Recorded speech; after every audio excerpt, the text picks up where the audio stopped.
We were watching the building actually because it was on fire. The bottom floors of the building were on fire, and we heard this sound that sounded like a clap of thunder. Turned around, we were shocked to see that the building was, it looked like there was a shock wave ripping through the building, and the windows all busted out, and it was horrifying. And then, about a second later, the bottom floor caves out, and the building followed after that, and we saw the building crash down all the way to the ground. We were in shock, and then a sound of a clap of thunder, a shock wave ripping through the building, and windows busting out, and then the building coming down.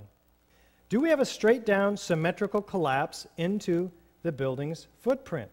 Let's listen to Dan Rather narrate this collapse for us as we take our first look at the collapse of Building 7.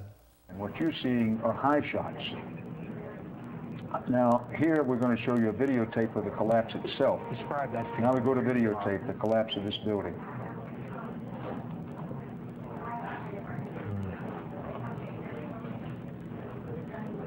It's amazing. Amazing, incredible, pick your word. For the third time today, it's reminiscent of those pictures we've all seen too much on television before, when a building was deliberately destroyed by well-placed dynamite to knock it down. What, Dan? Deliberately destroyed by well-placed dynamite to knock it down? Dan never repeated these words after this first day. In fact, we didn't see this building coming down after 9/11. Let's take a look from West Street. Maybe we haven't quite understood yet what's going on.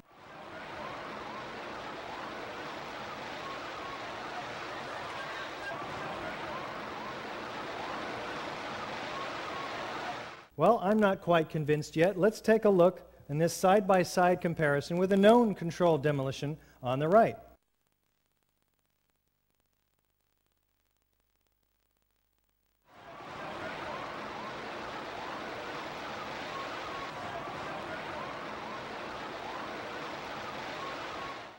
Did the building fall into its own footprint? Pretty much so. A little bit of overlapping into the street. I could have done a much better job myself. A tidy rubble pile, nevertheless. Do we have demolition waves? And how do these remove the column support? Well, here's a floor plan of Building 7. Now, to bring a building smoothly, symmetrically into its own footprint without falling over, what we have to do is remove the core columns, because what we want to do is bring the outside of the building in on itself. Now, this involves a high degree of precision that fire is not capable of, being an organic process. We're told by NIST in a December 18th update meeting that we attended via telecon that there is virtually no influence in the collapse from the debris from the North Tower or the damage caused by it, or from the diesel that may have been spilling out of the diesel line. Why? Well, the east penthouse is the first part of the building to collapse a few seconds before the global collapse. And so NIST is now targeting column number 79. And so that is where they say the collapse initiated. Do we have a free fall speed of collapse through the path of greatest resistance? Let's listen to David Chandler. We can measure the downward acceleration of Building 7 by video frame analysis. I used a magnifying glass to place markers on the corner of the building on each frame. From this we can get a data table and various graphs. The slope of this graph indicates acceleration, which is shown here to be about minus 10.279 plus or minus 0.6.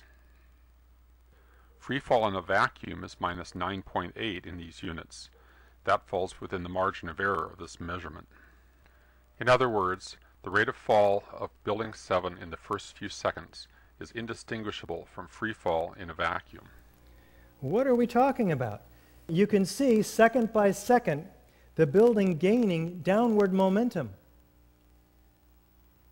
You can plot the drop distance on a graph of time, and it fits the free fall curve almost perfectly. What does this mean?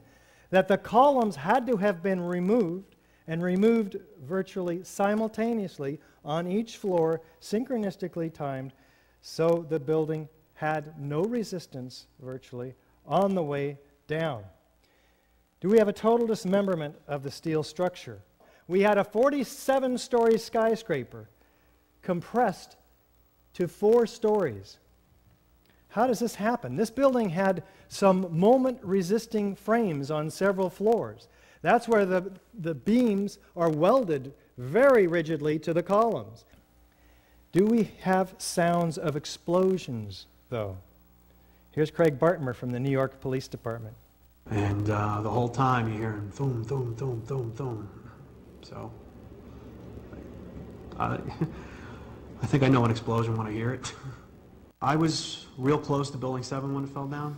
That didn't sound like just a building falling down to me while I was running away from it.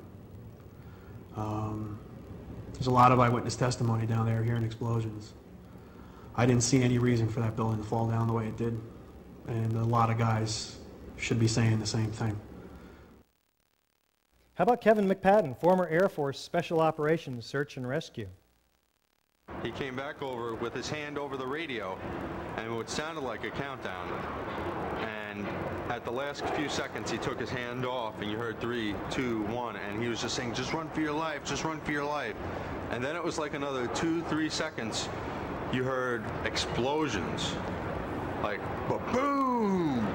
It's like a distinct sound. It's not like when in compression, like boom, boom, boom, boom, boom, like floors that were dropping and collapsing. This was boom, and like you felt a rumble in the ground, like almost like you wanted to grab onto something. That, to me, I knew that was an explosion. There was no doubt in my mind. Okay, thank you, Kevin. Do we have enormous clouds of pyroclastic smoke from the pulverized concrete? Watch the concrete entrained in the air racing down every street in each direction at 35 miles an hour. This incredible volume of pyroclastic dust enfolding itself. It takes incredible quantities of heat to create this kind of action. A lot more heat than the 8 various fires that were on these floors. Do we have pools of molten iron? Let's start with the South Tower now. This section applies to the World Trade Center Twin Towers and Building 7. We're told by NIST that this substance must be melted aluminum from the airplane. But melted aluminum looks like melted aluminum. It's silvery. It doesn't glow in daylight conditions. As of 21 days after the attack, the fires were still burning and molten steel was still running, says World Trade Center structural engineer Leslie Robertson to a conference of structural engineers on October 5th, 2001, 1 month after 9/11. Fires burned, molten metal flowed in the pile of ruins, still settling beneath my feet, says Sarah Atlas. Well, what do the first responders and the demolition contractors say about molten metal? Saw pools of literally molten steel. Molten metal beams had just been totally melted. It was dripping from the molten steel. Steel flowed in molten streams.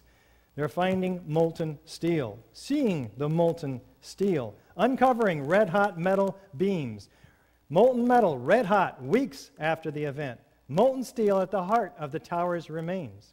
Molten steel beams, streams of molten metal that leaked from the hot cores and flowed down the broken walls. Molten metal dripping from a beam. The end of the beam would be dripping with molten steel. And this structural engineer, Abu Hassan Astani from Berkeley, cites and documents, I saw melting of girders in the World Trade Center. Still so hot that molten metal dripped down the side of the wall from Building 6. Debris past the columns was red-hot, molten, running. A fire truck 10 feet below the ground that was still burning 2 weeks after the tower collapsed. Its metal so hot that it looked like a vat of molten steel. Pieces of steel, still cherry red. One of the more unusual artifacts to emerge from the rubble is this rock-like object that has come to be known as the meteorite. It's this fused element of steel, molten steel and concrete and all of these things all fused by the heat. And architects and